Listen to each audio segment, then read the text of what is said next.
All right. No, that was awesome. So, I'm here today with my guest, Mel Guerrero. Mel got your keys, MGYK, Yes. with William Pitt Sotheby's International Realty out of Mystic, Connecticut. Yeah. Mel, thank you for joining me on your Absolutely. platform podcast, episode 9, 2.0, 9.2. 9.2. Pleasure having you. Yep. It's been fun getting to know you over the last Yes. several months since I've jumped into e-car and put myself back out in networking. Mhm. And this I think the concept of my show, Mel, is that everybody has a story. We all we I all love it. we all kind of do the same thing, right? I know a Yeah. bunch of insurance people, I know a bunch of realtors, a bunch of mortgage people, a bunch of lawyers. We all have a unique story in some way, Sure. so some way or some fashion. I want to get with people like you to share your story. Yeah. And so before I do that, I got two questions that I want to open up before we go into Yeah. to you. Okay. Question number one: if you were to play someone in a movie, who would you be? Who would you be playing? Oh, so I mean, in a movie or like in general in like Hollywood? In general, I Hollywood. mean, so I really always have related to, I mean, I don't want to say my initial thought because I just don't like her as much as I like the second one. That is my like go to. And, Uh-huh.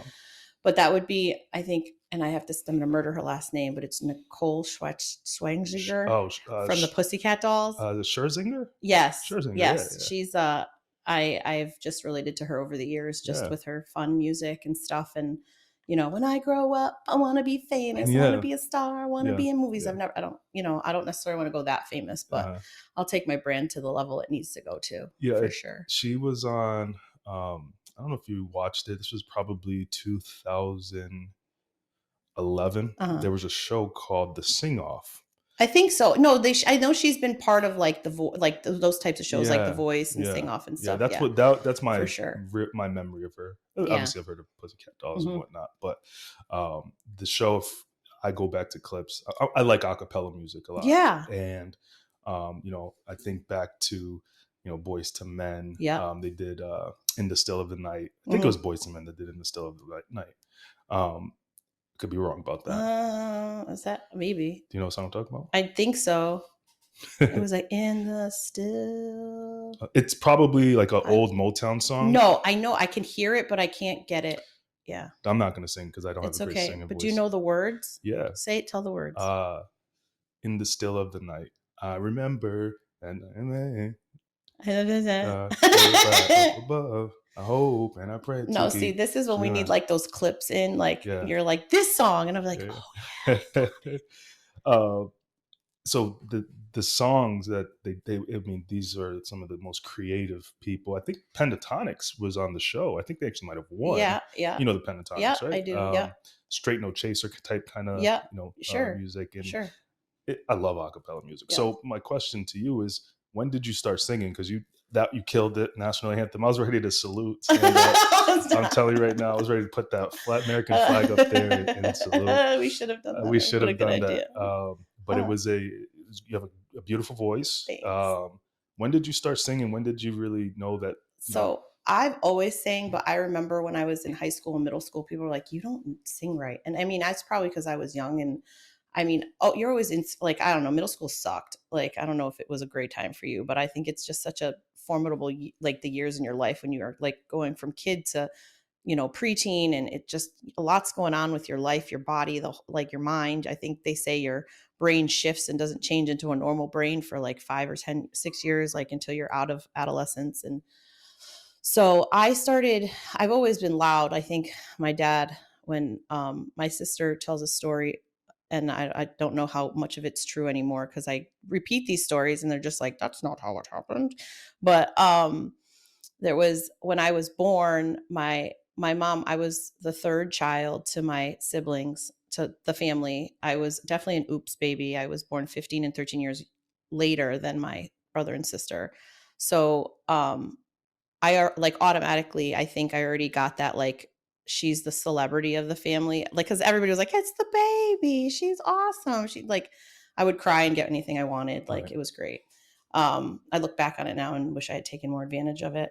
But no, so my sister said her and my mom almost gave birth in the car. Like she was just so like not into going to the hospital apparently. Yeah. And so they rushed her upstairs to labor and delivery. It was Hartford Hospital. They were downstairs and he was probably like in the ER filling out paperwork like dads do. And they were going up the elevator and he's like, who is screaming like that in upstairs? Like they're like on the ground level. I was on the third or fourth, whatever, fifth floor. And my sister's like, that's your daughter. And he was like, she's got some lungs. Wow. And so like, I never really like, they always have been like, she's loud. She has so much energy. Like, you know, I always thought it was because I was, you know, their kid after 13 years. And I mean, I'm just keeping them young, but you know, you always stop at perfection. So, I mean, they didn't have any more kids after me. So that's how I look at it. So I started singing probably like 6-7 years ago in the car. And I started doing it because I didn't really care what anybody thought about it. So you started singing 6 or 7 years ago, like? Yeah, I did a solo. I remember doing a solo in middle school. And so I think my music teacher saw something, but just didn't really help me educate it or further like learn more about it. Right. And then I could probably still sing that solo. But it was like Showboat for like Sedgwick Middle School. But besides that, I didn't really sing ever. Like I didn't even really do karaoke. Yeah. And so then I started, I went through a lot of stuff 6 or 7 years ago. It was like practically like a divorce. I was with my partner at the time. He and I were together for almost like on and off for about 15 years. We'd known each other since college. And so I was going through it. I was in the car at that point was the first car I ever had that had Bluetooth. Yeah. You know, and so I would connect with my car. And then I realized I kind of like doing this is bringing me joy. And if like, you know, that I try to live in default joy. Right. So I just started doing this like in my, in my car. And I started just singing loud and singing. And then I had, one of my friends who was into singing in the car with me, and we were singing Gaga, and she was just like, she like harmonized with me. And it was awesome. Yeah. Like, and then she was just like, you have a voice. You just need to work. Like, you're just working on it. And so then I like read up on stuff, and it was just like, you know, and with anything, like anything you do, whether it's, you know, you're into model cars or anything, the more, if you practice like 10 minutes a day, that's more than other people are doing in their life. Is this something that you think people could develop? Because I too, 100%. I enjoy singing, but I can't sing. I mean, no, it's because you're not practicing. And I have a really deep voice. I don't know how to use my breath. Right. You just have to. So I looked into it, and like I looked at some apps, and they have apps that are like, you know, work on your tones. Yeah. And so I did, and I downloaded it, and it like was just like, okay, sing for me. And so I sang for it, and then it was just like, okay, this is your range, but this is where you could be if you work on your breathing and your tone, because it's something that you have to work on. It's not just, I mean, either can or you, like I have an ear for music. I used to play the violin, so I could play the piano. If I like worked on playing a song, I could probably play it. I don't have a piano. I want to get into playing my piano more, so that I can do some of, I mean, Adele and Lady Gaga have some really great songs that are like a cappella almost. And I want to be able to play the piano and sing the song at the same time. Amazing. I think it's just so beautiful. I think it was so cryptic, but I told my mom, because we learned a lot from when my dad passed away. I said to her, I was like, do you want me to sing at your funeral? And she said, I would love that. So now I'm just like, shit, I got to do that and not cry. Sorry. You know, and it takes a lot because there's a lot of emotion into it. So I've just been working on it in the car. I sing in the car all the time. I almost wanted to do my own little like TikTok channel, where it's just like, you know, the singing realtor, and then go to like houses that have really good acoustics when we're on showing, be like, why don't you do that? I should stop telling you the idea because someone's going to take it. But no, like, I think you just got to act on it now. Yeah. Now I just got to do it. So we'll see, like, you know what I mean? I think it'll be fun. I think there's a lot of houses out there that have great acoustics. I mean, I know my house has a great stairwell that has great acoustics. So sometimes I'll sing in the stairwell when I'm feeling like singing. But I try to sing every day, whether it's in the car or not. Do you sing it for more of like, are you trying to accomplish a certain thing? No, I think I'm just pure joy. Because music brings people, I think music is a universal language. Yeah. I mean, I listen to all sorts of music. Yeah. And I joked around with my boss, you know, my new boss where I work now at Assured Partners. And he's like, you listen to country music? Yeah. And I'm like, of course. Yeah. especially when I'm dreaming or thinking about my ex-girlfriend from high school. We won't tell You anyone won't- that. you won't tell anybody. Yeah, It no. was a joke. I told my But wife it's like, that but you too. also think about it. You think about the chapters in your life, and Yeah. you think all of a sudden you're like, you hear a song and it brings you back to Mhm. like a chapter. Like I could tell you, me and my best friend, we did Easter this year together, Mhm. and we were in the car, and I was like, I want to hear Nelly, Just a Dream. And she's like, why? And I go, because, and then she was just like, well, you're in like stuck in the 2000s. I was Yeah. like, I love the That's 2000s. the best 2008 music. was like best year of Yeah. my life. I was Yeah. 25. I was having the time of my life. I feel like I was skinniest. I was blonde. I was loving life. I wish I'd done more with that time and that energy. I mean, I was making great money and just didn't care. I was living my abundance. Yeah. And I think that it was a great chapter, and I would live it again over and over. Yeah. Bring me to that. Bring me Yeah. now. Bring me kind of through where you started in terms of your career. Mhm. I know your background. You grew up in West Hartford. Yep. Went to Conard High School, Yes, right? Conard, And, Chieftains. and you graduated from UConn. Yep. And I learned from our last discussion Yep. that you majored in agriculture. Yep. Business agriculture. Yeah. Well, it was agriculture, natural resources with a minor in business. Yeah. I did a lot. So I think growing up in West Hartford, I always wanted to get out. I was like, I don't want to live here anymore. It's like, this was before Blueback Square, before like the whole West Hartford is one of the top cities in Connecticut that people want to live in. And what was it like then? it was small town. It was just not like right now we have Blueback Square and there's like a cheesecake factory and a Crate and Barrel and like all these wonderful restaurants that are doing great things. But before it was like a library and a police station and a lot of grass, like greenery. I mean, I think they've done great things with Blueback Square, but like when you it's like they're like downtown West Hartford. No, it's called the center. Yeah. It was the center. It always has been the center. Yeah. We used to walk there after school from Sedgwick, like a whole bunch of us on Wednesdays because we'd get out early. So like everybody would go to the center, and then on Friday nights everyone would go to the skating rink. Yeah, veterans. Skating rink. So like just silly stuff like that. But I don't know what the kids are doing these days anymore. Honestly, I'm sure. Probably. Yeah, I think that it's too bad that I just know. I remember going to UConn. Graduating Conard, going to UConn, and not really knowing. My parents always had this thing. They were like, you go to school, you go to high school, you get your diploma, you go to college, you graduate with a degree, you get a job, you get married, you have kids, you have a life. Yeah. Like that was the plan. And that's just what was taught to us. Yeah. If I could go back now, I probably wouldn't have gone to college because I love what I do in real estate that I feel, I was highly successful in the fact that I didn't come out of college with a ton of student loans. Like me and my dad worked really hard. He was great. He was a magician with money. Like I still to this day don't understand how he did it. But now I look at these kids and they're like coming out with hundreds of thousands of dollars in loans. And that's a lot. And like for some of them that might not okay, you have a degree. What are you going to do with that? Yeah. So, now I look at it and I don't think trades were ever really introduced to me. And I think that some of the kids that are really tactical, like I'm a tactical learner, I have to see it and touch it.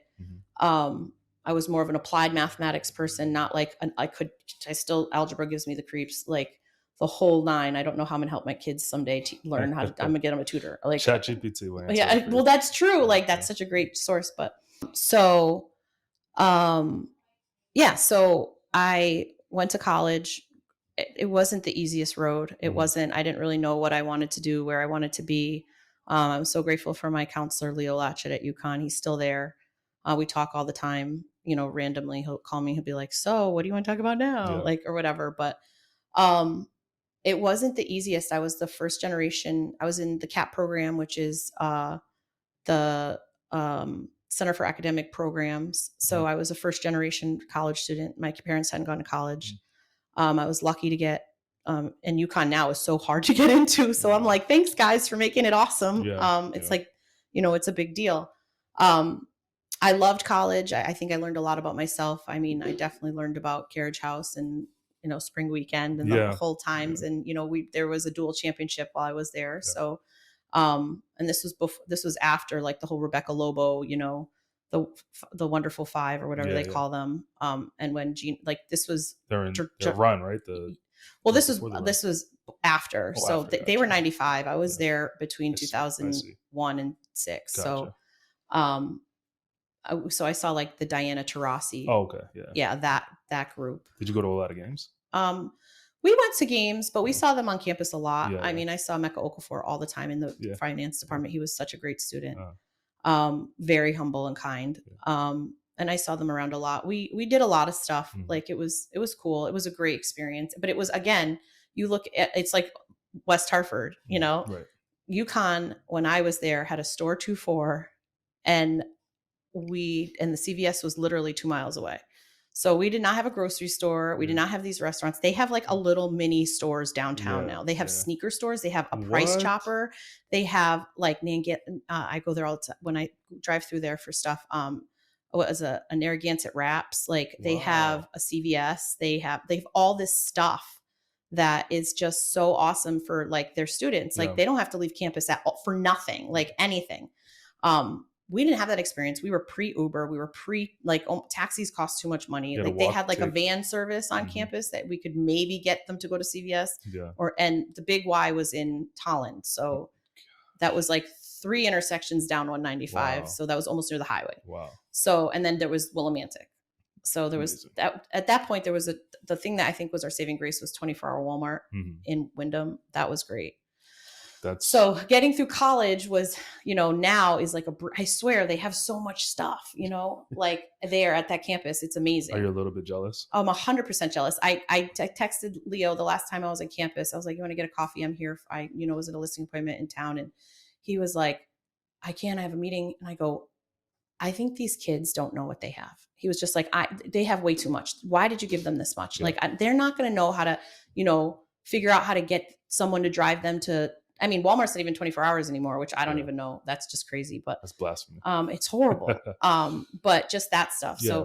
So finished up UConn, was on the equestrian team and stuff, did, pick that up in my sophomore year. Cause I moved to UConn campus from the Hartford campus, the Source campus in my sophomore year.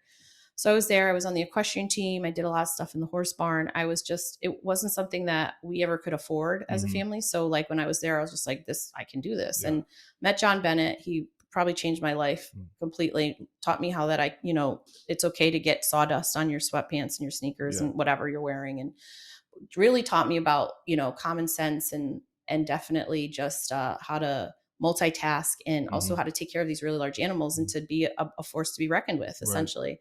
A trainer definitely has to have an alpha mentality. And he taught me a lot of that. And I think about it now more so that he taught me so many keys to life that I didn't realize. Yeah. Learned about horses, was there probably for every baby that was born, learned about horse breeding, like did a lot of stuff with that. It was an amazing experience. And I don't know what the experience is like anymore, but. What did you love most about it? I think that I didn't realize then, and I definitely know now, but again, watching a horse that you've worked with and then it gets pregnant and it that whole process and you have the stallions there and you have to learn all the care from mother, father, baby. And just being there for that, like watching it when it happened and then to be there that night or that morning, like in the middle of the night, to watch it actually give birth and then to be there and be like, oh my God, I did this. And then he let me take one of the foals to New England Morgan's, at Northampton. Sure. And I got to show the baby that I raised. I was there at conception. Like it was amazing. Like, so this stuff is unheard of. Like it was unheard of in my life. So I think it was the chapters. Like, and I always say I love, real estate isn't about money. To me, all of us love to get paid and be able to pay our bills, but it's the chapters. It's like when I'm at the closing table and they're just like, you're all set, we're good. And they look at you and they're like, am I going to see you all the time anymore? And I'm like, you can call me anytime, right? But not as much as every weekend or after 5, we've been doing, It's like a weight lifted off of their shoulders. It is. And it's just and you can feel the energy. Oh, 100%. The whole time there's a whole bunch of energy when we're doing stuff like that. But yeah, so I did a lot of stuff. I have to say I'm a jack of all trades. I probably could, I drove an F-250 for a while. I gotta say, one of the things that you shared with me that and I want to touch base on this a little bit is you were on the project for the Q Bridge. Yeah, the Q Bridge. Yep. New Haven. Yep. Walk me through that, how you landed that role, where you ended up after, because I think there's a little bit of and there's a reason why I'm asking, and I'll touch on that. Yeah. But walk me through that, please. So I graduated from UConn, and I ended up working for the Massachusetts Department of Agriculture, Mm-hmm. which was a really big deal because like I didn't realize, I think I didn't know my potential. My brother's been a great mentor and role model to me because he knows networking. He's the first person amongst everyone to explain to me networking and be like, we're bigger than, you just getting a regular job at some store. Like, Right. not that there's anything wrong with that, but like, he's like, you have so much more potential. I think that you really need to just explore more things. And I think that my parents, as much as they've tried to do that, I think they also were just in a different mindset as well of just like trying to get by. And, they provided so much for us with the little they had. It's just, it's a miracle. Right. Um, How much older is he than you, or he's younger? 13 years older Oh, than 13. me. Wow. Yeah. Okay. So he's like, him and my sister were always kind of like second parents, but it was just weird. Like I was just like, tell me the story that I'm actually my sister's daughter and we can just, be honest about the whatever, but no. So anyways, worked for the state for about 7 years. And then, the Massachusetts went through a really horrible budget crisis, in around, I think it was like 2010, 2011. And so I was laid off. And so I left there, and did a lot with the Department of Ag. I was part of the agritourism program. I was on the board for the fairs program. So like the Biggie, Topsfield, like we had a fair open up on the right on the tip of, in like near Provincetown. There's a little town. I can't think of the name right now. It starts with a T. Truro. They opened up a little, agricultural fair. There was a fairs program and, the state provided money for it. Went on a tour with the governor and who was Deval Patrick at the time, with Deval Patrick and our commissioner, who was Scott Soares, and also Doug Peterson for a couple of years. We had a couple commissioners, but had just traveled the state. I remember just traveling the entire state. I went to every single fair one summer. It was a lot of work. Yeah. But we accomplished it, and it was just to make sure we had a presence and, to show these fairs that the state was there to support them. And it was a great time. And so that was, a chapter change. And then after that, I had gotten a position with a engineering firm that was contracted to Connecticut DOT in New Haven. And so I became the public information officer there. And so it was kind of like PR and, also working with the state police and because it wasn't only the bridge rebuild, it was the interchange. So it was like the UQ bridge and the, 95 interchange area. So got to work with the engineers, like a lot of the, all the different roles. I know the guy who actually picked the colors for how it changes colors all the time. That's cool. That's cool. Got to walk that bridge before anyone ever drove on it. How long is the bridge? I don't know. Is it a mile long or? No, it's not I don't think it's a mile long. It's a little shorter than that, but it's a beautiful bridge. Those details. I will say I lived in Hamden during the construction of that, and it was such a pain in the ass. Oh, it was horrible. To get through. Yeah. Especially when they were rebuilding it. Yeah. It was always just like, okay, now we're shifting this lane over and we're taking off the old bridge. Like it was a process, and it was always like, getting those, construction updates out to you guys so that you know. What did that feel like for you, a woman, right, who are probably working with a bunch of men, and you're in a position that it's a high value position. As a woman, being in a role like that, and what I've learned about you and what you were telling me earlier about your roles and all that stuff, you soak in a lot of knowledge. Oh, absolutely. And you absorb it, and then you execute. So what did that feel like for you? I think that taking from that role, I mean, I was there for about 2 years, and then it dwindled down, and I moved on anyways, but I actually after that, I opened up my own horse farm. So I had a 39 cell barn in Marlborough and East Hampton, which was like a total change, but I was also doing it at the same time. So it was kind of like, okay, let's just go full force into this. I think that being in a corporate setting is hard for women because nobody really understands the queen bee factor. And there's a lot of that. Yeah. And I think that I actually learned over the years that I don't really like working with women. I worked at a dealership for a while before I got my license. I was the business development coordinator. And I think that was probably the best emotional atmosphere I'd ever been in, because I felt like I might have been a fraternity mom, but they all talked to me like I was a dude, and we Yeah. had such mutual respect. Yeah. And my power was that if like, and I never cry. I Yeah. try not to cry in public or in front of people because I don't. Mhm. And when if they ever like got me to even a sparking point of like a little watering, they would freak out. So like I use it as a superpower. Yeah. Um but yeah, so I think it it's knowing you're as a woman in a high paced situation and just in that type of position, it's just knowing. And I was young. Like I mean, think about it now, and I still think that was at least over 10 years ago. Mhm. Um I there's a lot that I would have done differently. Yeah. Um In that specific role or just in general? I mean, I think in that specific role, and Yeah. I think um yeah, I think I would have done things a little bit differently. I probably would have handled things a little bit differently. Mm. I Isn't that life though, right? When you I look back in absolutely, general and yeah. anything, there's a ton of Yeah. stuff that we can, I'm 34. uh, There's we make mistakes, right? Yeah. And I'm not necessarily Well, saying that you made a mistake or yeah. anything like that. It's just like Yeah. they say. I never understood when my mom was like, I'm older. The wiser you get, Listen, just the older you get, yeah. the wiser you get. Yeah. But as I am now, just even 4 years ago, Yeah. I feel that. I feel what that means. So it Yeah. just, didn't mean to interrupt you there. No, it's Just, okay.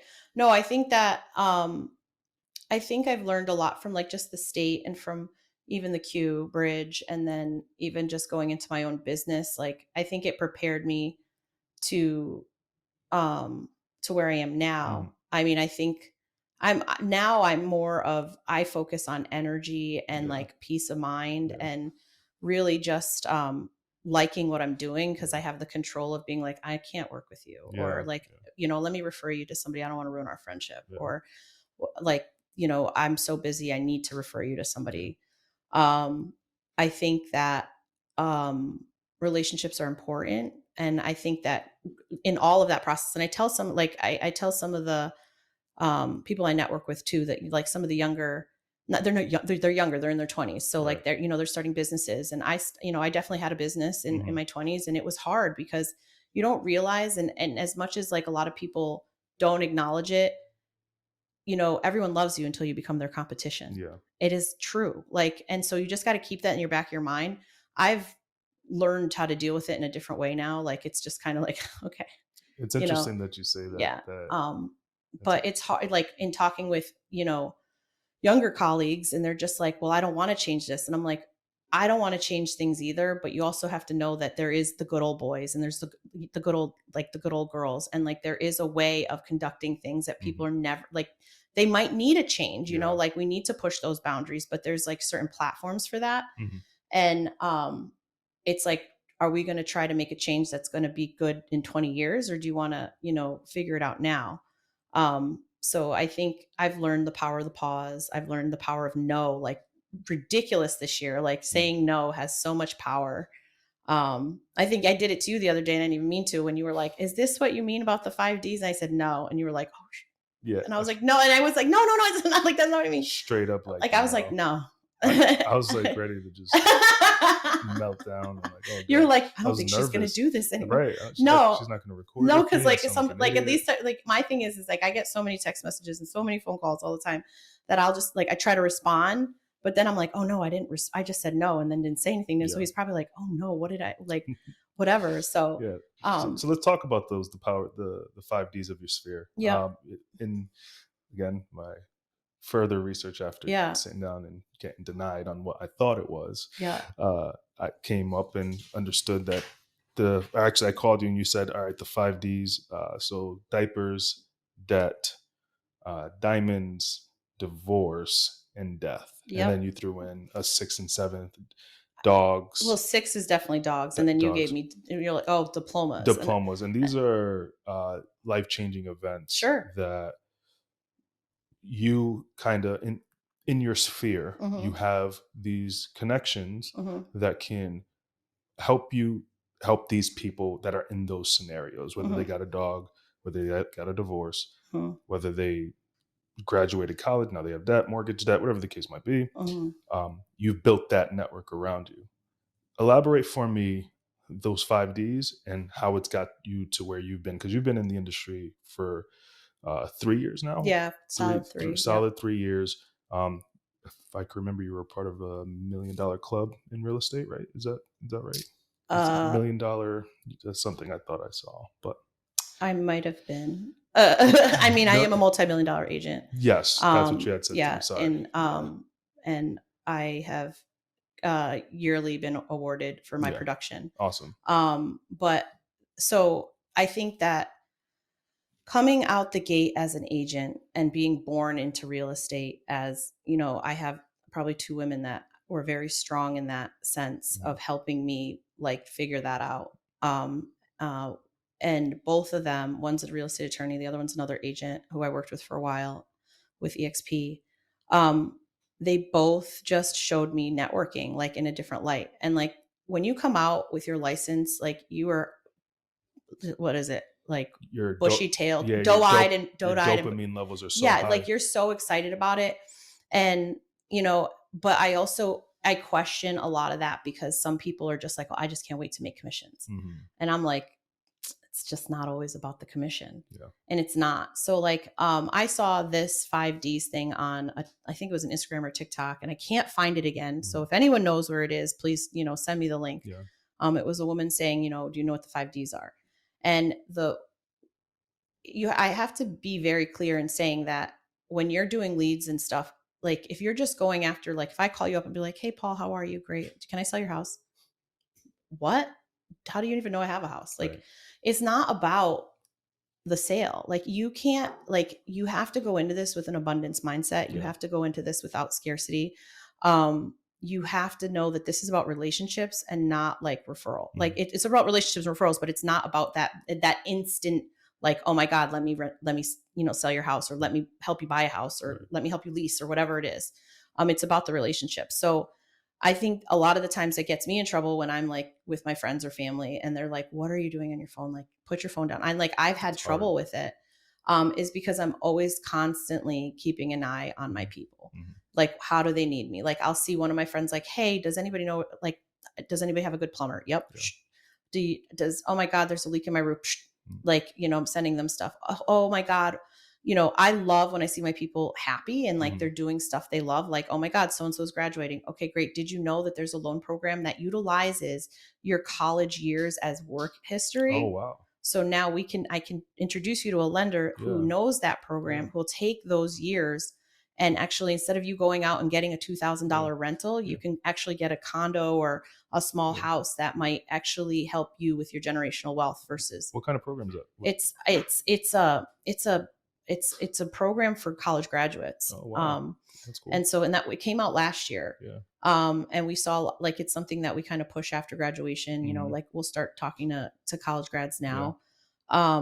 Because a lot of them, what I see is like in June or July, I'll get a lot of people that are like, hey, I'm coming to Connecticut. I want to live in Mystic, or I want to live in Hartford, or can you help me get a rental?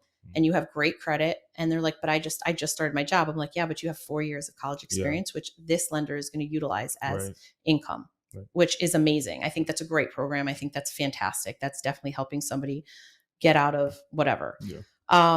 So we look at all I say 6 because millennials now, it's like statistical data that millennials are buying houses not for their kids because they are having kids later, which we'll talk about that.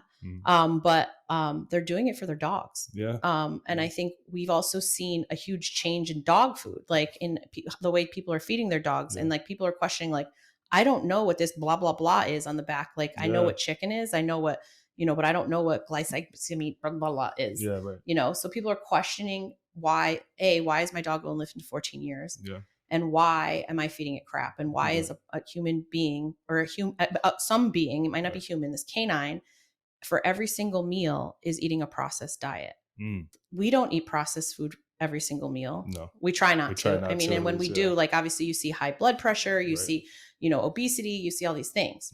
So like, why are we treating this dog that is an angel in this world, usually, you know, the same? So I mean, there's evidence of dogs in Yeah, Italy yeah. that are eating normal diets as their owners that are living till 35, 40 years old. Really? Yep. I think it was the oldest, like 35 or something. A what, like a what kind of dog? Do I you don't, know? it was, I think it was like a shepherd mix or something. Okay, I don't know, but, interesting. and I have to find that Yeah, article yeah, again. But it was because there's also talk about, the way we as Americans, produce and eat food versus how they do it yeah, outside of our yeah. country. And that's a whole nother topic That's for another definitely day. another. That definitely is Yeah. another Like we could topic. go into GMOs and pesticides all day, but that's a whole nother story.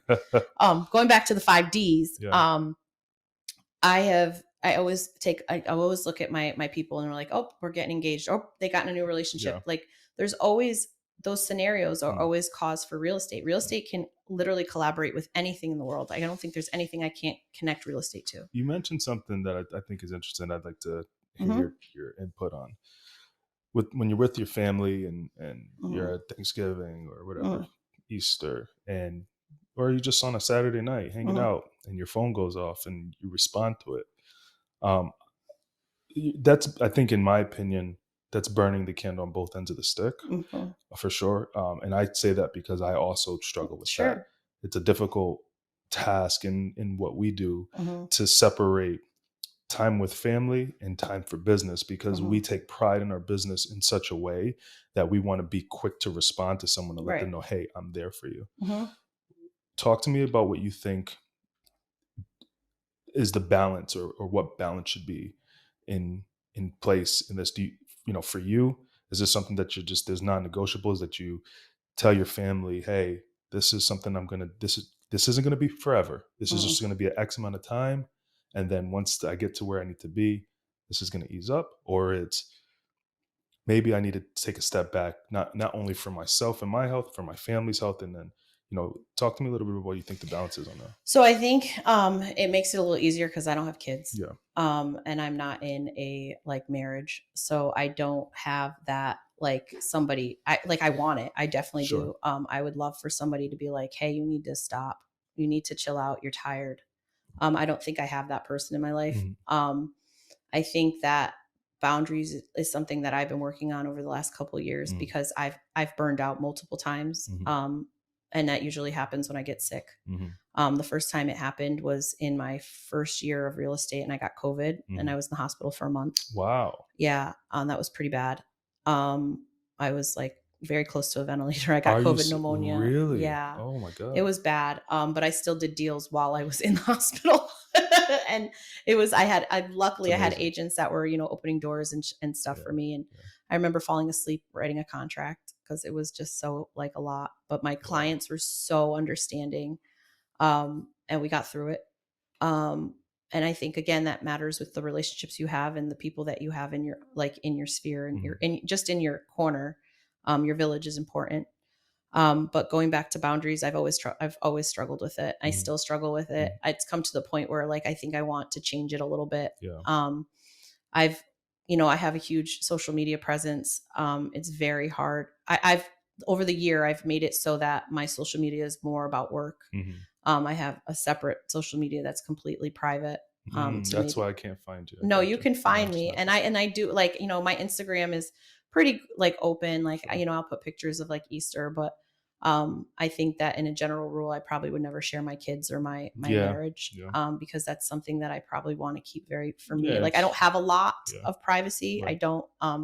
Everybody knows what I like doing. That I'm always I try to stay super relevant. Mhm. But there's I think my personal relationships with anyone and probably my future children will be very private. Like I mean, Good. you'll probably see it, but like you won't see it online. Yeah. Um, I think that's I think that's huge. yeah, I think that that's this I'm setting that up anyways. Like that's what my setup will be. Um, I I'm hoping to do that. But in general, I think I've seen the things that's like, oh, take a 6 month From vacation social from media. social media. Yeah. And I was like, I would I would love love to do it. to. Yeah. And but I'm like, I need to find someone who's going to run my social media like it's me while I'm gone. Yeah. But that also means that there's going to be somebody who's going to be scrolling through and catching the things I'm catching. Sure. And so like, I mean, maybe that's, my team expanding over the Mhm. next couple years. I think that I said, year 5 for MGYK is going to be a brand change, and we're going to, focus on other things and have some team members on play so that Mm, all of us can have some sort of a life. mm, Um, I think that when you live and breathe this industry, you just have to know about self-care. You have to take the moments to go get a pedicure, go get your nails done, spend time with your hairdresser sure. because it's almost therapy. Yeah. Um, and just, do the massages, go on the vacations. I mean, I say every time I should book more vacations, and I always am worried about like, oh, well, what's this going on? Or, what's happening here? Or is the market okay? And every time I'm on vacation, I close a deal. Yeah. Like, so I don't know why I'm not on vacation 24/7, because then I would just close deals 24/7. Right. I mean, I like literally my lender, one of the lenders I work with a lot who, my people I'm very close to my people. Like the people that I refer to, I pretty much know what they're about. Mm. The one lender that I'm extremely close with, I know his kid's hockey schedule on Yeah, Sundays. that's And cool. like, I know that I can text him at 9 o'clock and he's going to respond back, Mhm. even if it's like, can I shoot this to you tomorrow? Or are we on deadline tonight? Um, so again, boundaries. I learned a little bit we do Sotheby's ninja training. And that it was hard because I had a client texting me at 11 o'clock, and we had like a full day. We were up at 7, Mhm. and we were done by like 5 or 6. And then you go to dinner with the agents, and then, you go back to sleep, and you're in your room by like 10, 11 o'clock. Mm. And then to do it all over again for like 3 or 4 days. And that's what conferences are like Yeah. too. When we do NAR and all that stuff, the Women's Council of Realtors conferences, or any of our like sales conferences. So it's like work hard, play hard, Sure. but you're like, cause you want to take advantage of the Right. networking. Right. Um, so it was one night, and he was just asking me questions at 11 o'clock at night. And I'm just like, there's nothing I can really do for you. And I saw that was one of the first times I'm like, we can have this conversation in the morning. Right. Like, there's nothing I can do for you right now. Yeah. And I'm just trying, like, it's hard because I have to, you come out of anything. Like I come out of work, I come out of, doing deals all day, and it's hard to unwind. Yeah. So like I find myself up until 2 a.m. Right. trying to unwind, Right. which is hard. So I'm working on it. I'm Yeah. not a Yeah. good example of it. I'm a little Well, mess no, when it no. comes I to think that. I think that's the point of this show is Hmm. to. I like trying to. I like having vulnerable conversations with Hmm. people Hmm. because it then allows one for me to learn. Like we can relate. I can relate to that. I definitely can. It's very difficult to just disconnect. Right. And I think the longer you go, whenever I get a deal that comes in, and I too have been trying to say, hey, listen, what, can this wait till tomorrow? Is this immediate? Like if Hmm. it's immediate, Hmm. I'll do it. Because my role is pretty fast paced. You call me at 9 o'clock and I say, hey, I have a buyer that just got rejected by this homeowner's insurance company because something very small. Can you take a peek at this because it's going to close in a day or two? I'll act on Hmm. that. But there's other times where it's like, I got a deal last week on a Monday night. She's like, this woman needs insurance. She's about to get non-renewed because of X, Y, and Z. Can you help out? And I was ready to say, yeah, I was getting ready to put the kids down to bed. We just finished having dinner, give my son a bath, my daughter a bath. And I sat there and I was like, you know what, Paul? Ask if this could wait till tomorrow. Because if it can't, it's probably sometimes when people need things like that immediate, it might be crap anyway. And I don't mean that in a No, no, I totally know what you disrespectful mean. Yeah, way. like it's just like, is this gonna It's turn into something? correct. Hmm. So it's a fine balance Yeah. because, like I said earlier, we really take pride in our business and we want to grow. We want people to refer us. Hmm. We want to expand on those five Sure. Ds, right? We Yeah, want absolutely. we want that this sphere of people to be continue to grow because these five Ds would become these five Ds, and this it just that's who we are. Yeah. So I'm with you. I'm with you. It's not an easy thing to do. But my question for you is, um, how do you think these five Ds contribute to long lasting relationships? So I think that in any sale, like if you think about all the sales you've ever been a part of, whether it was like buying a pack of gum, or or getting gas, or at a restaurant experience, or buying a house, or any of it, you don't remember how much you paid, Hmm. but you remember how you felt when you bought Yes. it. Yes. And so that's what this is. Like, Mhm. this is more of like, this isn't me, you know, ambulance chasing to the first person getting engaged on my Facebook. It's Mhm. going to them and saying, is there anything I can help you with? Right. Because I'm here. I'm so happy for you. Congratulations. And if they utilize me, great. And if they don't, that's okay. Mhm. Because I know I did what I had to do to reach out to them. It's this like but the other topics in these 5Ds are tough. Like Mhm. having a debt talk is hard. Yeah. And having a divorce talk is really hard. I'm in the process of working with a divorced couple and they're not speaking. So Yeah, I'm that's their gotta be rough. intermediary and their Yeah. intermediator. Yeah. Um, How so challenging is that? it's tough, but it's also nice to be the common ground Yeah. where like, I've sat with both of them and it's tough. It's Mhm. just tough. Um and there's multiple things that come out of that. Like sure there's multiple deals, but like you have to be really cognizant of the energy and the Mhm. emotions in it and try not to get enveloped in Yeah. it because it's hard and I'm an emotional person and I feel for everybody, Mhm. but at the same time um I think I'm pretty okay with it. Like I think people appreciate the lengths I go to I'm such an out of box thinker. So I'm like, okay, well, listen, if this doesn't work, let's try this. And if this Mhm. doesn't work, let's try this. And I'm like, I'm gonna be here for you. We're gonna figure it out. Like, Right. I don't know what else to do. Like, not moving you into my house, but like, Yeah. I'm gonna find something for you and make it work. Death is the same thing. Probate's hard. Talking about that situation, a lot of people don't get it. Yeah. And so it's all emotions and it's all about I just want to be everyone's friend. I just like it's my biggest goal. I think I've told you is to walk in a room and someone be Yeah. like, and I know one person in Yeah. that room, even if I've never been in that room before. Yeah. It's nice to have that feeling, and that's kind of what I'm working towards. And if I can be everyone's friend, then great. I Yeah. love it. I love it. We in our last discussion we talked about the societal pressures that often dictate specific milestones for people, Hmm. um, and that being marriage, Hmm. that be having children. How do you navigate the stigma and expectations associated with dating and having kids? It's tough. It sucks. Dating after 35 is the worst.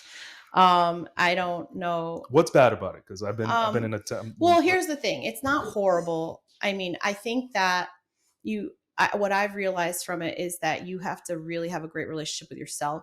You have to be strong in the fact that you're good. I've had my own roof. I have my own car. I pay my own bills. Sure. Like I have my own stuff. Like I'm good. Yeah. Like I really don't need someone in my life. And I've come to that point where like, okay, I don't need anyone. Mhm. I'm happy. You know Yeah. what I mean? Like I can do this, but I could be happier. Mhm. And I think that, I think marriage is hard, especially again after 35, because you have a lot of people that have been hurt. So Mhm. like hurt people hurt people. And so if you don't acknowledge those traumas or the childhood traumas, which you haven't acknowledged at Mhm. all, I'm like a huge proponent for therapy. I talk about it all the time. Yeah. I've in entered that world of I have a therapist. I talk to her once a week. Good. It's awesome. Um, and she picks up on things like this week, she picked up on the fact that I need to start having boundaries with text messages and Mhm. like that. A lot of people Now don't you're saying personal text messages or in related to general, business? like Okay. in general, business even, Yeah. like it was just like, I don't want to continue having this conversation with you via text message because you're not hearing Yeah. my intent. Yeah. Like I would do anything for my client, but like That's it's text messages is really hard. Like I don't want you to think that I'm not as caring of a person mhm. because you're asking me in black and white how I No, feel about something, because that's not who I am. that's changed. I think. Yeah. I think social media has a lot to do with that. Sure. Uh, it's very easy to get behind the screen and go crazy and Sure. say X, Y, and Yeah. Z. Um, and I do think about certain discussions via text that get misinterpreted because I Mhm. didn't do punctuation the right way, Yeah. or Or you did caps, or you right, did, or you like or didn't, or I put a period at the end of. at the wrong place, like because period stops, like you're just like period, And I like think to your point about marriage being difficult, marriage it's work. it's It so is work, work. and I don't Any mean that relation, I think I don't even relationships, right. Like correct.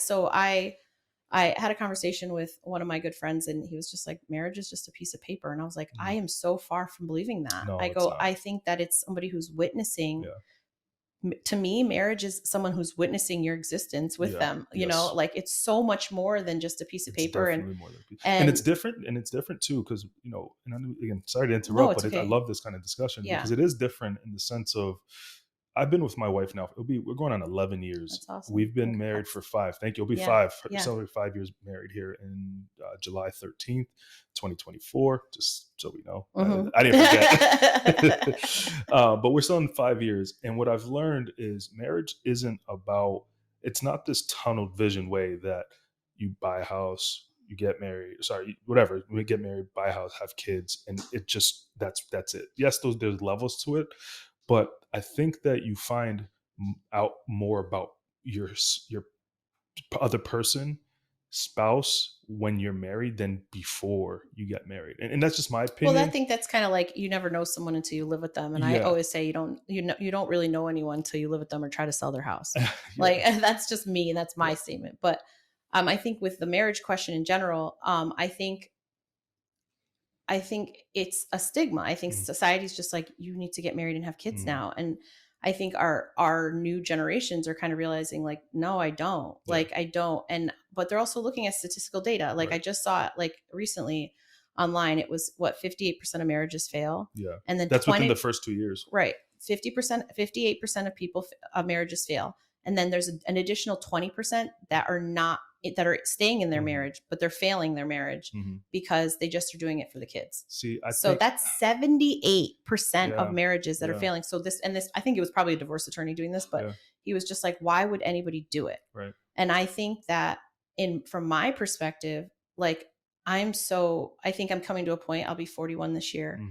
Hmm. Um, and I had a huge problem with it. I tell you, I had a midlife crisis. I Hmm. was just like, I have no children. Hmm. I don't have a husband or like a significant other because like I do believe in like long-term partnership. Yeah, I'm okay with it because I yeah, think there's plenty of agreements that if something happens to me, you can have all my money. That's yeah, of fine. Like course, whatever you want. right. Like I don't care. I'm be dead. Like who Yeah, yeah, cares? yeah, Like yeah, I'm yeah. not going to worry about it.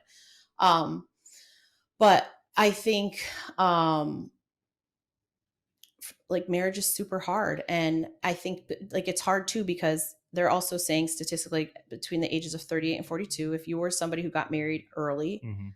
there's women that are coming into their like they've had kids, they've been like a lot of them stay at home moms or just like doing it, Hmm. raising kids and being a mom and being a career woman Hmm. is like we have so many societal pressure and like these supposed norms, like I'm Hmm. supposed to be a mom, like I'm supposed to get up every morning and be a mom, and then I'm supposed to get myself ready and go to work, and then I'm like, and that's like hair, Yeah, makeup, whatever, yeah, dressing.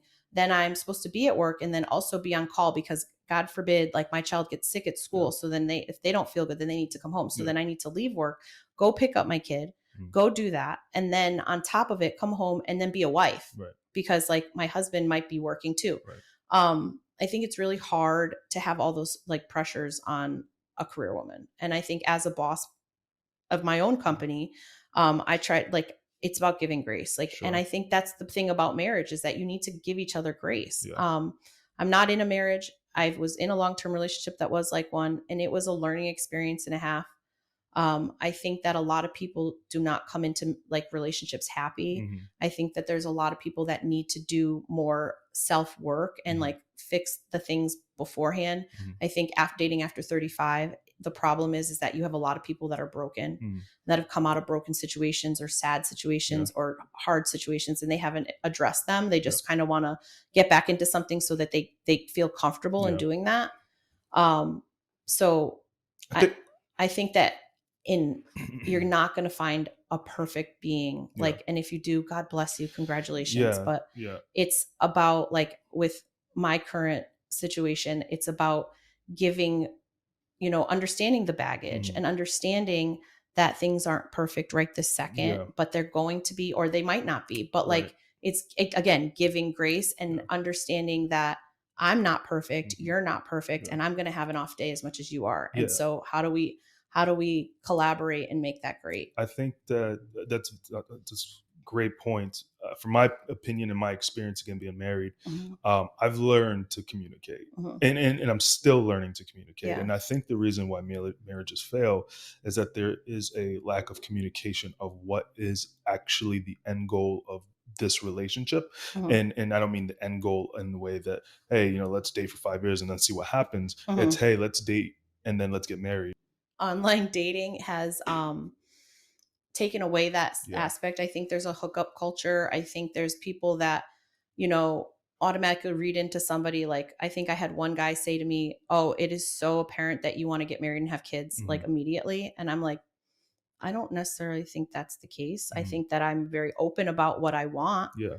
And I'd like to see where this goes, but like, I'm also not going to take the first person Yeah. that's just like all about it. So let me challenge you a little bit on Yeah. this, because it's what you want, right?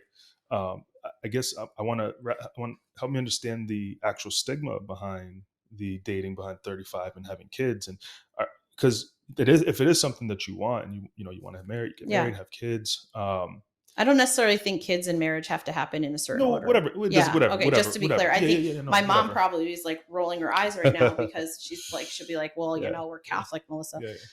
But I think that I'm at a point where like, I'm going to do whatever I want. Yeah. So you just basically want people to mind their business.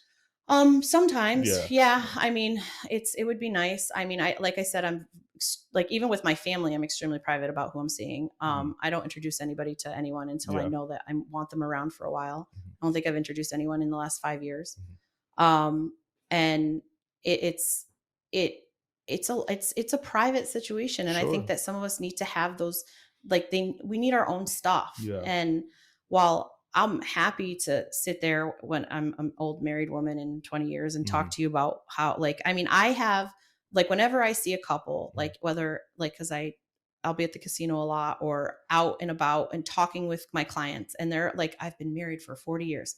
What's the secret? Tell me now. And so this is what I've gathered from that.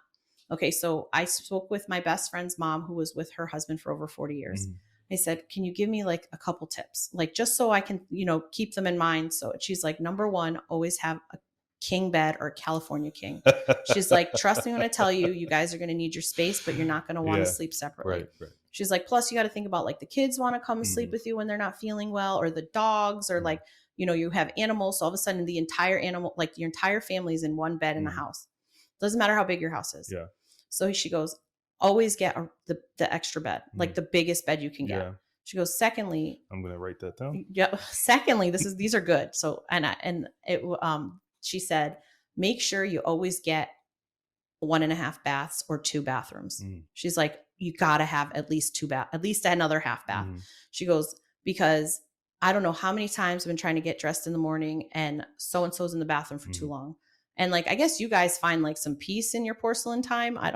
I don't know what it is. It's a guy thing, whatever. You have magazines. Great. Good job. Like whatever, read Sports Illustrated all you want, be on your phone, do whatever, but make sure there's 2 bathrooms because like, I know what that's like because I've lived in a 1-bedroom, 1-bath apartment. Yeah. And I'm sitting there and I'm like, I have to pee. Let me pee. Yeah. Like, it's what you do in the morning. You know what I'm saying? Right. So like to avoid unnecessary fights that are stupid over the bathroom, try to accommodate a second bathroom. She was like, you will save yourself so much aggravation.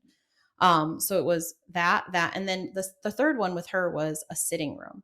Like, make sure you both have your own sitting rooms. And I was like, what do you mean? She's like, he has a man cave. I have like the sunroom.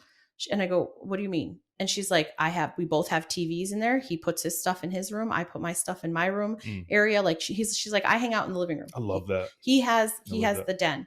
We have TVs. Sometimes he wants to watch NASCAR and sometimes I want to watch Guiding Light and we don't want to watch the same thing. So we're going to be in our house in our own spaces. Sometimes I want to watch a movie. He wants to watch a movie. And so we meet in one of the rooms or we watch TV in bed or whatever. Right. She's like, but just be still okay with having your own space and having your own stuff.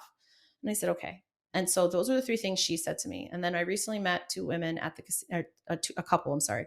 An older couple, they were been married for like 45 years, said the same questions. I was like, what is there? And I told them the 3 that my best friend's mom had said. And they said, those are really good. And she was like, I want to add one more thing. And I said, what? She's like, give him a cabinet or a shelf. And I was like, what do you mean? She's like, do you know how many times we've gotten in an argument because he doesn't know where X, Y, and Z is in the kitchen? And I was like, what do you mean? She's like, she's like, Melissa, it saves you so much time. She's like, so I gave him a shelf and she goes, he obviously the whole kitchen's ours, you know? Yeah. She's like, but you just know, like, I just know where everything is. I know where the spices are. I know where the snacks are. I know where the cheese is in the fridge. I know where like the honey mustard is. She goes, I gave him a shelf and I said, you get whatever you want and you put it on the shelf. And I won't even try to eat your snacks. And I was like, oh no, I'm a really big snack eater. I might be Yeah. stealing snacks. She's like, but if you do that, that's fine, because at least you know, oh, he's low on the chocolate covered pretzels that he Right. likes. So when you're at the grocery, she's like, you don't even have to text him and be like, do you need anything? Because you know he's like low on whatever, steak seasoning he Sure. likes. You know what I'm saying? That's hilarious. She's just like, if you, and then you miss the like, hey honey, do you know where the olives are in the fridge? She's like, I gave him a shelf in the kitchen, and I also gave him a shelf in a little space in the refrigerator. Mhm. She's like, now that he's low on, he might like the Bud Light 6-pack Bud Light every week. Oh, he only has one left. Okay, well, I happen to be going to the store, so I'm going to grab some. Whatever the case may be, she's like, it saves so much aggravation. Wow. So I thought Yeah, those were great. And those are those are good. things, again, we talk about, like, those are the little things you have to work on. Those are good. But It's so this guy I listen to a ton of podcasts.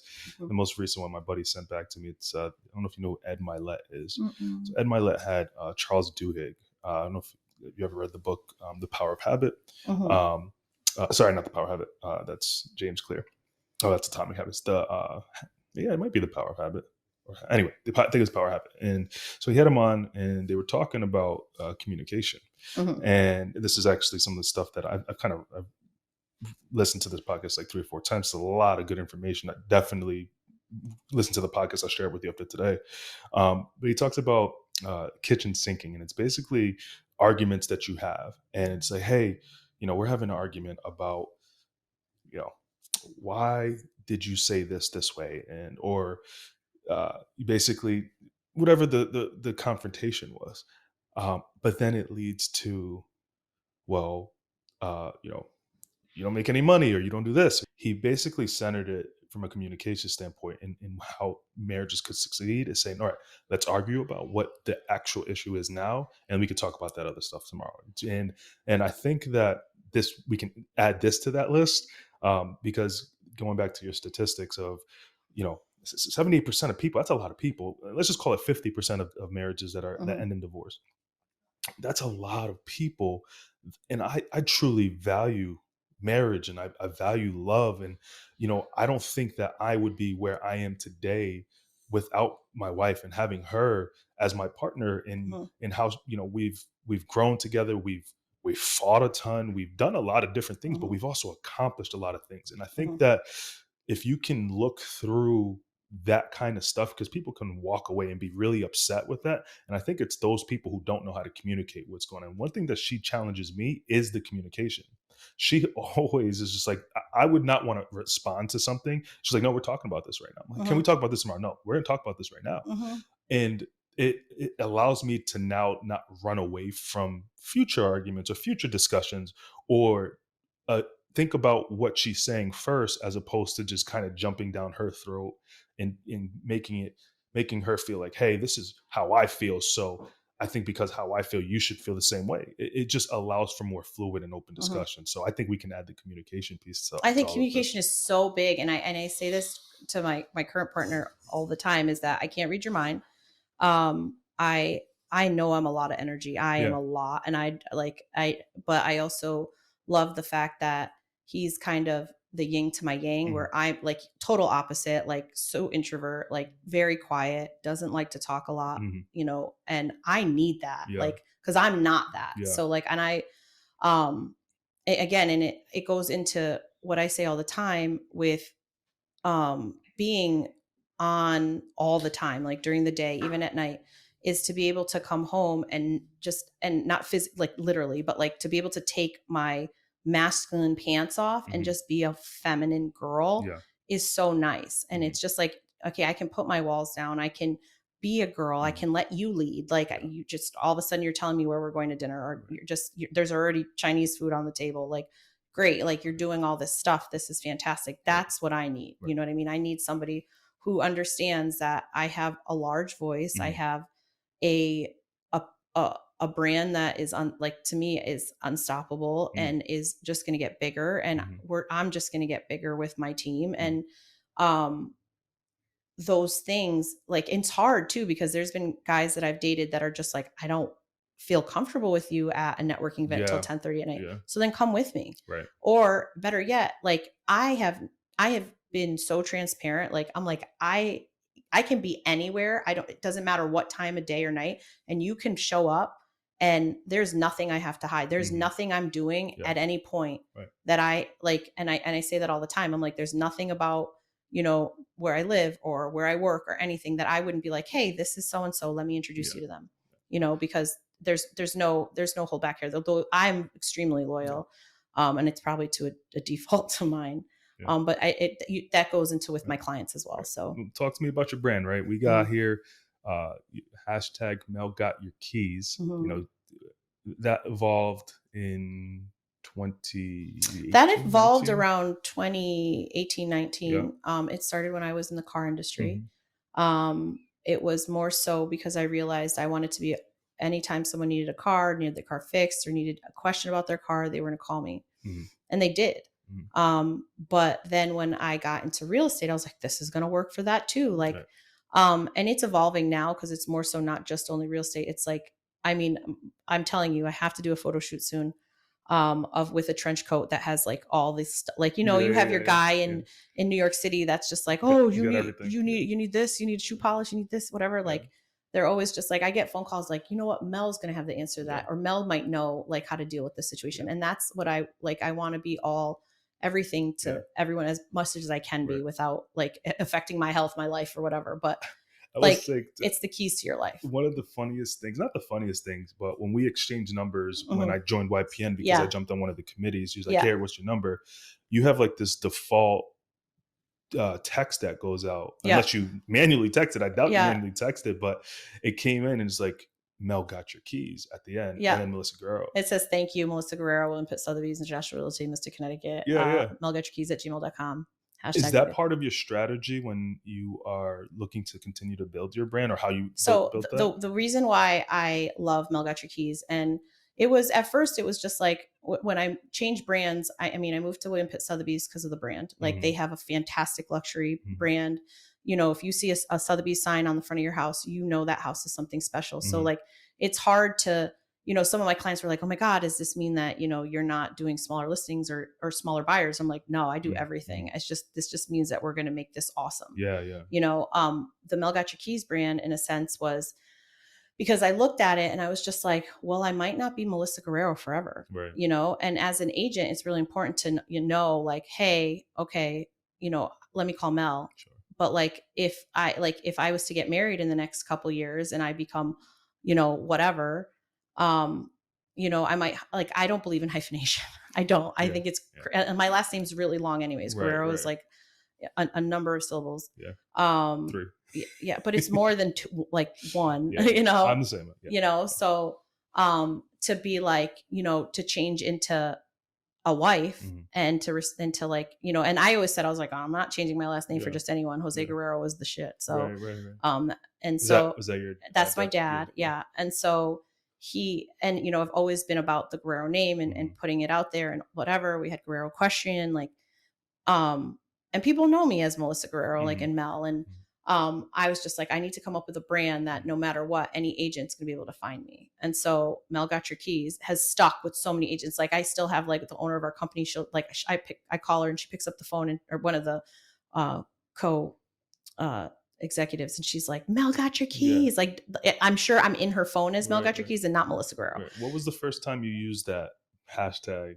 Obviously, at the dealership. Yeah, What it what was was out the gate. Like, and oh, it was really out the it gate. was out the That's gate amazing. from the beginning. That's great. It was just like, I knew before my license that Mel Got Your Keys was needed to be branded in a certain Hmm. way for real estate. We kind of went big with social media and all that. Hmm. And I think, you know, Instagram reels are important Hmm. because they keep you relative. I mean, For I think sure. I've reconnected with someone after 20 years because they saw a reel that just happened to pop up on their Wow. Instagram, and they were like, oh my God, Yeah, yeah, like, I haven't talked to you in 19 years. yeah. How are you? Right, Like, what's going on? right. And we were connected in that way. So the brand is just kind of taken a life of itself recently. Hmm. I think a lot of people in my life didn't think that it would transition over with me to Sotheby's, but Hmm. it has, Hmm. because it's still, I mean, I'm still Melissa Guerrero. I Hmm. will be whoever if I get married. Hmm. I might go MG, whatever, or, Yeah, you know, figure it out. right. But I mean, it's not going to stop anything. What platforms do you normally use for MGYK? So we're on Facebook, Mhm. Instagram. Mhm. I do, we're working on LinkedIn, Mhm. cause that was pretty big. I'm not a fan of Twitter, Yeah, Twitter's different because I and think it's like Twitter. X now, Yeah, like, yeah, I love Twitter more so for you get a lot of information, sure. good, bad, or Yeah. left, right, middle, whatever you want, but you can really dive deep into Mhm. conversations. That's what I do like, but Yeah. I haven't used it for Yeah. marketing purposes. There's probably a market for it. Yeah. But Yeah. I I haven't mean, used it. I'd have to look into it. I wouldn't be opposed to it. Yeah, But love it though. then, like Instagram has threads. Yeah, Um, do you use Threads? I mean, I'm on it. Yeah. I don't like. I think everything I post on Instagram goes threads. So Oh, I mean, really? I Yeah, think I got it. I used to be addicted to figuring out the Instagram algorithm of every day, and I But they would be change it posting so 3 days. fast. I'd be posting 3 times a day, and it was just a lot. Um, Do you know if there's any uh specific times now that, or is it no, just before more, I used to just do a it's more, breakfast, lunch, and yeah, dinner. so it's more relevance, right, Yeah, to I think what it you just follow? yeah, it Yeah, just depends on when people are on, and yeah, it it just changes all the varies. time. Yeah. So I don't think there's really like a rhyme or reason, but maybe there's someone out there that can Mhm. help me. Um, and then You know who might know is Carrie Wilson. She's actually my episode number. maybe, She's coming up here in a couple of days. We're gonna do. So I yeah, wonder if she has some insights with that. maybe we'll find out. Stay tuned. A little plug for the next Yes, that yes. episode. But I guess, in general, it just has always been who I was going to be from the Hmm. get go. And, um, I mean, I still have my Gmail. Yeah. I mean, I still use my company stuff, and, Hmm. it just kind of depends on the day, I Yeah. guess. So Mel, we talked about your 5 Ds of your sphere. We talked a lot about the dating after 35. Yeah. We talked a little bit here about your branding. What do you want listeners to know? What advice do you have for listeners buying a house coming up here? 2024 rolling around. Dating advice after 35, and branding advice. Give me one liners for each. So dating after 35 is just, give yourself grace, Hmm.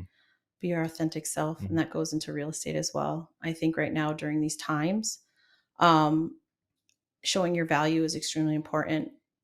There's nothing that, I can say openly, but I know as an agent, I am not worried Hmm. about anything, Hmm. and that I am absolutely 100% behind my brand and who I am as an agent. Hmm. And I'm happy to show it to anybody. Hmm. Because if, I know, and I also know that I'm not for everyone, Right. like, and I'm okay with that. I think for a while I used to take it personal because I'm like, who doesn't want to work with me? Yeah. Like, Yeah. that's wild. Yeah. But I mean, it is what it is. Right. Everything happens for a reason. I'm a true believer of that. And so I think there's lessons and experiences in everything we Hmm. do. And if you don't take the lesson, it'll just come back in a different pair of pants. Yeah. So for that, I mean, dating over 35 is a lot. It's a lot. And I think it's just to give grace and to understand that people are hurt and that people are coming out of divorces, and, there's going to be a lot of, life changing things. Hmm. Midlife crisis happens. Hmm. Like, it's okay. Like, It's okay to be vulnerable. it's just okay to be human, Yeah. Right. Right. cause like, I mean, I don't do it openly a lot, but like I'll still break down in the car, like when I'm over, like it's over. I've put too much on my plate. Hello from the outside. No, it's just like, it's a lot, but like, I think that, it's just giving grace, and a village is a great thing. Like, Yeah. I mean, I think a lot of people don't realize, this is something that I think is very apparent. I think guys should have guy friends. Like, Yeah. Yeah. I It's don't, I huge. think it's a lot for, I think that's part of that whole marriage talk we had. It's Yeah. just like, you still have to be your own person. Right. But I think also just in dating in general, it's just, it's another, data driven fact that after 6 months, you get out of the honeymoon phase. Yeah. Yeah. And like, that's a tough spot for people because now you have to start liking this person for who they are, Right. not because of the emotion or the hormones or Yeah. the, the air. Right. And so That's where the work begins. I mean, and it starts there. And Yeah. if like you're not ready to do that, then you need to take a step back and work Right. on you. Right. But I think my biggest blessing in life is just realizing the support system that I always have around me, even when I don't think they're there. Yeah. And also just being authentically who you are as much as possible. Yeah, I appreciate it. Listen, I think what I've learned again in this conversation and other conversations, super resilient. You Thanks. take lessons and you build off of that. Mhm. You know, the knowledge that's given to you. You seek further knowledge, and you know, I think that's going to take you leaps and bounds. I can't wait to see where the MGYK brand goes. Mhm. Where can people find you, Mel? On Instagram, we're at Mel Got Your Keys. On Facebook, you can Google Mel Got Your Keys. I mean, search it; it'll come up. And then right here in Mystic, Connecticut, sometimes at 41 Williams Ave, I'll be here on occasion. If not, they know how to find me. Awesome. I mean, my phone number is everywhere, so I mean that's probably a bad thing, but it's good. Awesome. Mel, So, this was a it was pleasure. awesome. Thank you for letting me do this here. Absolutely, thanks.